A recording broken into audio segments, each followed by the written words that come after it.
Hello guys, আজকে সকালে আমি ভাত খেতে বসে গেছি। দেখো ভাত কি দিয়ে খাচ্ছি, ভাতটা সেটা একবার দেখো। এখানে শাক নিয়ে নিয়েছি। এটা কিসের শাক বুঝতে পারছো? এটা কিসের শাক বন্ধুরা? এই দেখো, গোটা গোটা শাক। শাকটা কিন্তু একদমই আমি কুচাইনি, পুরো গোটা শাক বেছে নিয়েছি। সুন্দর করে বেছে নিয়ে কিন্তু রান্না করে নিয়েছি। রান্না করে নিয়েই আমি খেতে বসে গেছি গোটা শাক নিয়ে। এক থালা ভাত নিয়ে নিয়েছি। এখানে কিন্তু আরও শাক আছে। এই দেখো, এক থালা শাক নিয়ে নিয়েছি। আজকে আজকে শুধু শাক দিয়েই ভাত খাবো।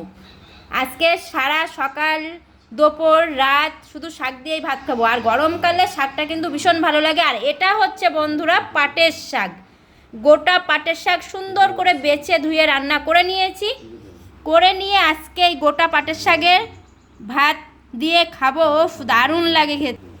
আর তোমরা সবাই জানো পাটের শাক খেতে কিন্তু হেভি লাগে। কেমন লাগে তোমরা অবশ্যই খেয়ে বলবে, কমেন্ট করে জানাবে কিন্তু পাটের শাক খেতে কে কে ভালোবাসো আর কার কার ভালো লাগে।